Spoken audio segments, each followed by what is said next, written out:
c'est Vince. Alors aujourd'hui, nouvelle vidéo spéciale cinématographique consacrée à une saga, et qui plus est une saga de légende qui fascine et qui fascine toujours, à savoir les films DBZ ou films Dragon Ball Z. Ah! Faut dire que, déjà pour commencer, Dragon Ball Z ou DBZ en abrégé, c'est quand même une des franchises de manga qui a fasciné le monde, voilà, qui a fasciné le monde, et qui fascine toujours le monde, d'ailleurs. Bon, j'aurais bien aimé faire une vidéo critique sur cette série, mais bon, ce serait peut-être pas vraiment nécessaire, étant donné qu'on a déjà tout dit de la série, adaptée de, comment dirais-je, du manga d'Akira Toriyama, à qui on lui doit bien sûr Dr. Slump. Et ben, franchement, DBZ ou Dragon Ball Z, et qui plus est les films Dragon Ball Z, pour moi, c'est le jeu sur les films qui sont un grand must. Voilà, c'est tellement must que franchement, quand on regarde, on a l'impression, mais on est exposé à tout jamais. Voilà, on est exposé à tout jamais, comme si on était exposé au rayon gamma. Et ben franchement, quand on regarde un film DBZ, c'est à peu près pareil, quoi. C'est ça ce qui fait le charme de cette saga à succès. Non seulement les personnages sont bien, bons comme mauvais, mais franchement, c'est ça qui fascine vraiment dans cette saga de légende, c'est que les personnages sont emblématiques. Bon, évidemment, quand on parle de ce personnage emblématique, on peut bien évidemment citer Sangoku, Vegeta, Piccolo, enfin, Petit Cœur, ainsi que ces méchants qui fait passer pour les super vilains de chez DC ou Marvel, comme des bulldogs, ça à l'encontre de Freezer, Cell, Boo. Mais franchement, les films de DBZ, bon, d'accord, ils sont un petit peu éloignés par rapport à la série originale, mais franchement, ils sont aussi bien les uns que les autres, hein, et je vais vous le prouver.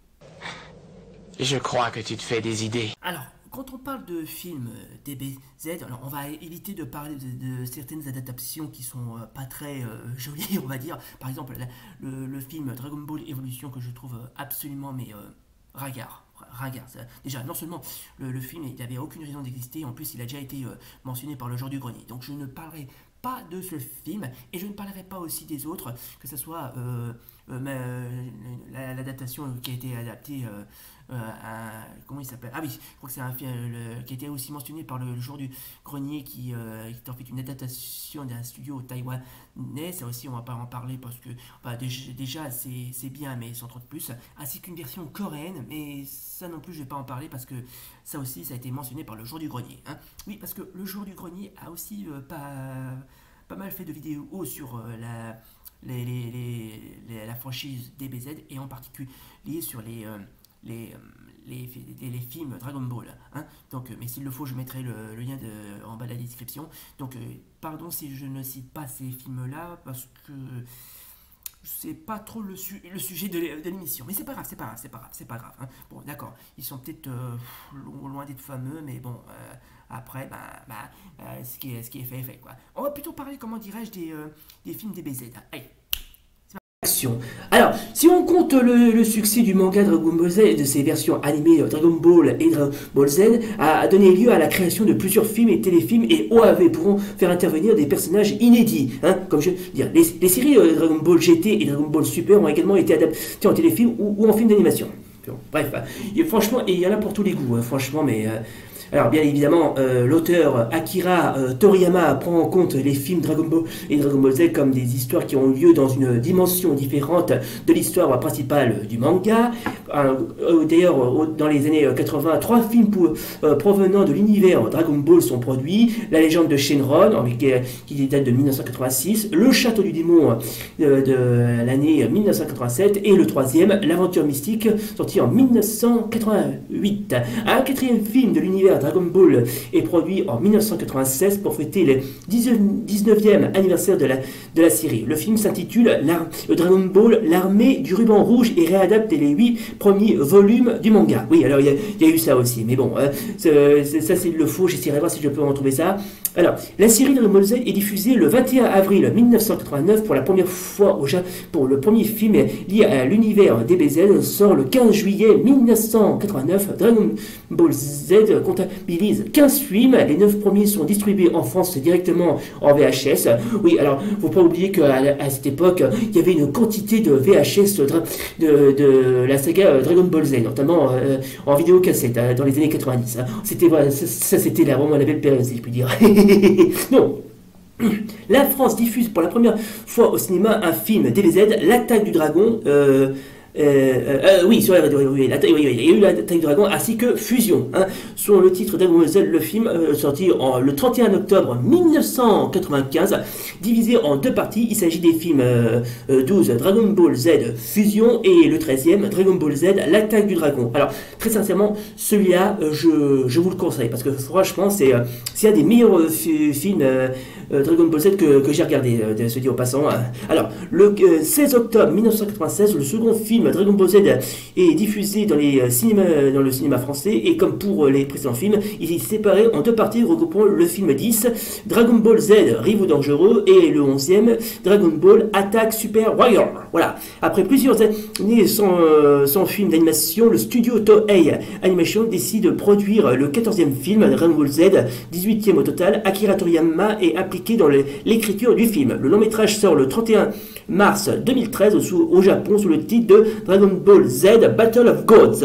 Oui, alors dans ce film-là, on verra l'apparition de Beerus, le chat, le dieu qui a une apparence de chat, qui est assez stylé d'ailleurs, se dit au passant. 2 ans plus tard, le 15e film Dragon Ball Z, la résurrection de F, autrement dit la résurrection de Freezer, puisqu'on assistera au retour de Freezer, est diffusé au cinéma au Japon le 18 avril 2015. Alors très sincèrement, les films DBZ que je viens de citer, mais il y en a quasiment des quantités dont la plupart d'entre vous ont certainement déjà au moins regardé quelques-uns dans leur vie. Je vais bien sûr parler les 4 premiers de la franchise Dragon Ball, donc la légende de Shenron, le château du démon, l'aventure mystique et l'armée du ruban rouge, qui sont bien, se dit au passant. Alors, à la poursuite de Garlic. Alors Garlic, si je me souviens bien, c'est le nom d'un méchant qui apparaît uniquement dans ce film, et il y a son fils qu'on verra dans un épisode. Si je me souviens bien, si je dis aucune bêtise, il apparaît après la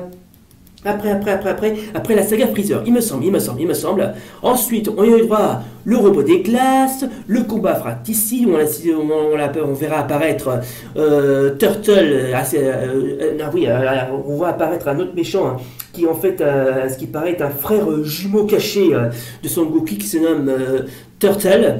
Je crois que c'est son nom, ça se prononce comme ça. Il me semble, hein, qui est connu sous le nom de Thalès, rien à voir avec le mathématicien grec. Ensuite, on a eu droit à, bien évidemment, la menace Namek, où on mettant en scène l'antagoniste Slug. Je crois que si je me souviens bien, c'est le nom d'un habitant de la planète Namek, totalement, mais corrompu, je sais pas s'il est corrompu, mais qu'importe.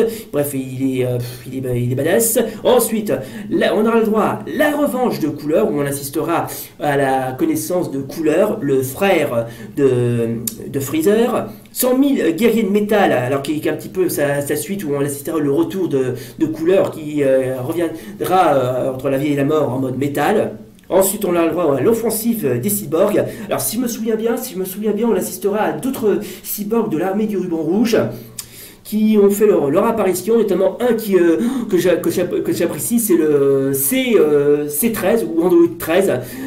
Franchement, il est badass. D'ailleurs, tous les personnages de chez Dragon Ball Z sont tous aussi badass les uns que les autres. Ensuite, on aura droit, bien évidemment, Broly, le super guerrier. Alors oui, c'est d'ailleurs le 8e film, d'ailleurs, où on verra apparaître Broly, le super guerrier, ou si on va appeler le guerrier militaire. Franchement, un des survivants de la planète Vegeta, totalement stylé, si je puis dire. Ensuite, on aura le droit, bien évidemment, aux mercenaires de l'espace. On verra, bien évidemment, Bojack et sa bande. Rivaux dangereux, bon, je sais pas qui c'est celui-là, je me demande, c'est le 10e film, suivi du 11e Attack Super Warrior. Bon, je sais, je les connais pas, ceux-là, voilà, que je les essaie de l'étudier de passage. Et bien évidemment, on peut citer mes 2 préférés, à savoir Dragon Ball Z, Fusion et l'Attaque du Dragon. On assistera bien évidemment à l'apparition de Tapion. Alors c'est C'est un être qui apparaît dans une planète qui se nomme Konut et qui se liera d'amitié avec le jeune Trunk et qui lui offrira l'épée, d'ailleurs la fameuse épée qui apparaîtra dans l'histoire de Trunk. Oui, parce que je ne sais pas si vous vous souvenez, il porte dans ce film et dans la saga, Trunk porte une épée. Et ben en fait cette épée est en fait l'épée que Tapion lui a offert. Voilà. Donc pour ceux qui se demandent d'où sort la fameuse épée dont Trunk porte sur son dos, il s'agit en fait de l'épée que Tapion lui a offert. Comme quoi, bon, et bien évidemment, on peut ensuite on aura le droit au fameux dernier, le Battle of Gods, avec l'apparition de Beerus, la résurrection de F ou de Freezer, Dragon Ball Super Broly.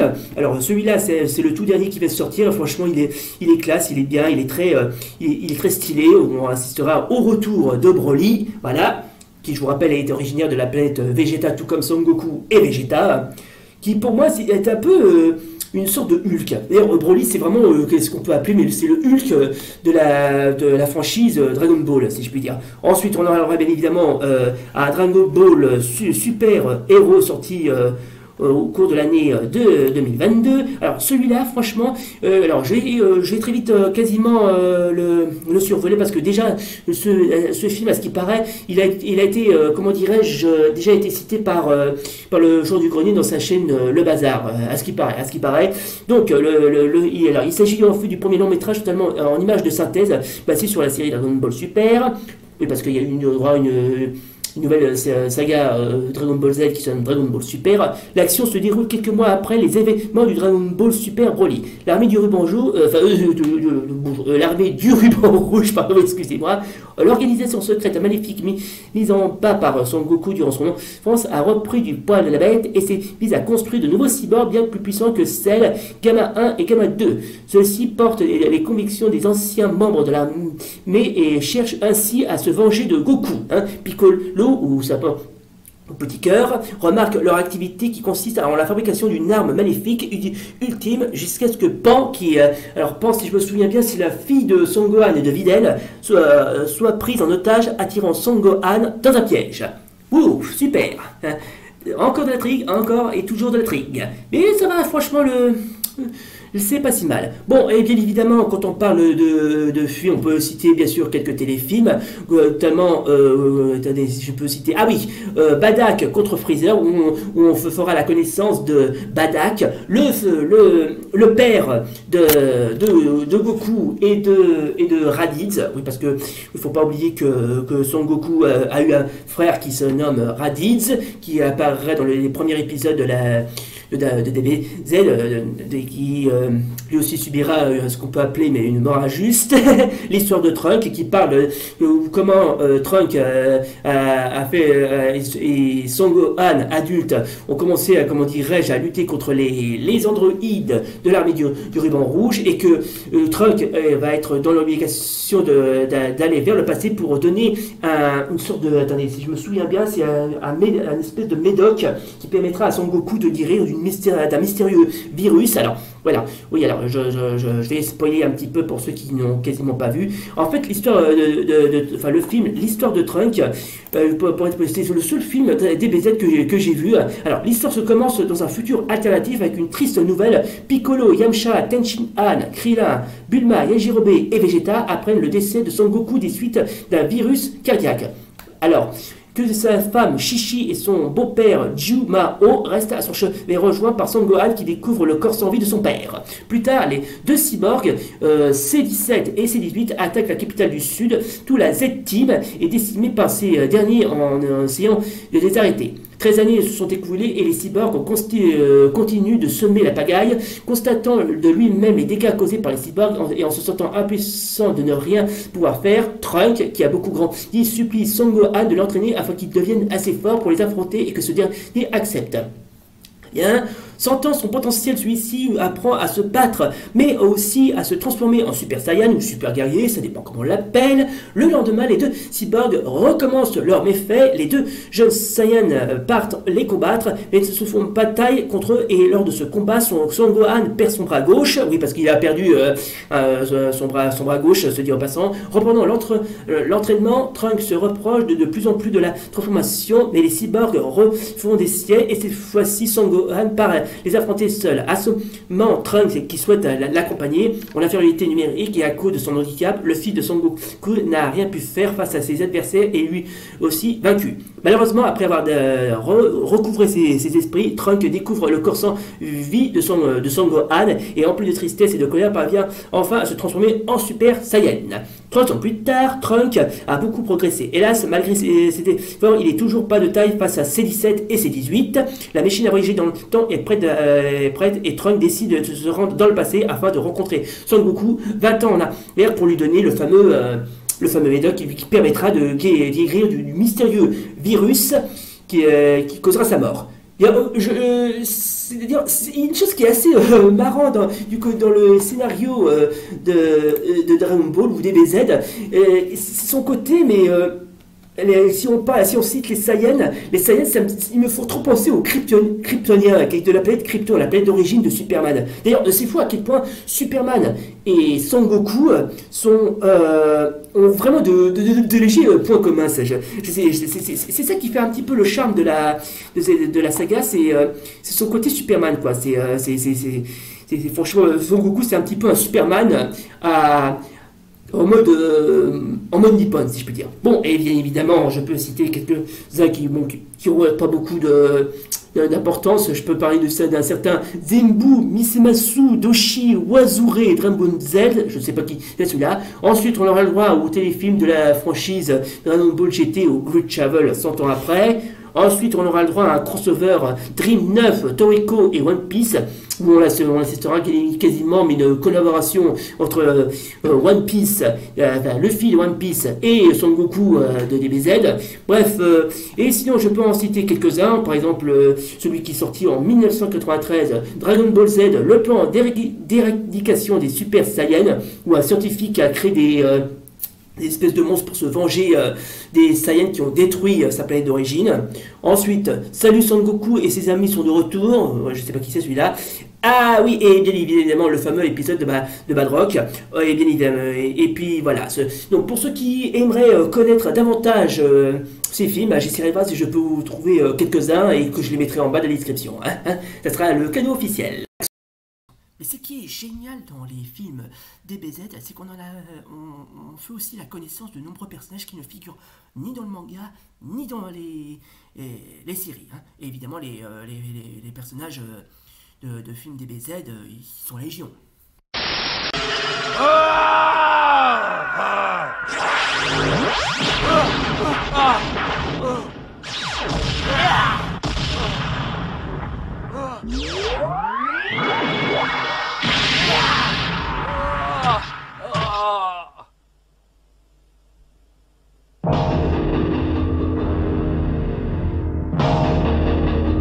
Alors, quand on parle aussi de personnages qui ne figurent pas dans les mangas ni dans la série, je peux en citer quelques-uns, notamment celui-là, le fameux Bojack qu'on voit dans le film Les Mercenaires de l'espace. Alors voilà, c'est lui, donc Bojack ou Kujila, ça dépend comment on l'appelle, mais en général son véritable nom c'est Bojack. Bon, ceci est une figurine. Bon, je sais que ça sert pas à grand chose de vous le montrer, mais comme je suis trop fier de la voir, donc voici donc le fameux Bojack qui apparaît dans le film Les Mercenaires de l'espace, qui est assez badass, qui est assez classe. On dirait vraiment une sorte de Hulk extraterrestre, si je puis dire, et qui est badass, vachement mais classe. D'ailleurs, tous les personnages de la franchise DBZ sont tous aussi classe, bons comme mauvais, ils sont tous aussi classe les uns que les autres. Ils sont pas fatigués, hein. Franchement, ils ne sont vraiment pas fatigués, les mecs qui ont conçu ce genre de film. Franchement, bon, ça va. Bon, bon, même si c'est pas le film extraordinaire, ça va. C'est assez bien. Franchement, c'est assez bien. Ce qui va rendre les fans très contents, d'ailleurs. Voilà donc les gens, c'est donc la fin de notre vidéo critique, analyse sur les films DBZ. Alors si vous voulez voir certains de ces films, j'essaierai de voir si je peux en trouver quelques-uns et les mettre en bas de la description. Donc comme ça vous pourrez regarder avec plaisir quoi. Alors, bilan de cette vidéo, alors les films DBZ sont tous bien, franchement, ils sont tous aussi bien les uns que les autres, que ce soit les anciens ou les récents, ils sont tous aussi bien les uns que les autres. Hein. Bon, même si je ne suis pas un grand fan hardcore de la franchise DBZ, au moins ces films sont aussi agréables à regarder que n'importe lequel. Voilà donc, j'espère que ça vous a plu. Si oui comme d'hab, n'oubliez pas le pouce bleu et l'abonnement. Et d'ici là, salut. Oh et puis tant que j'y pense, j'aimerais dédier ce cadeau exclusif à tous mes fans.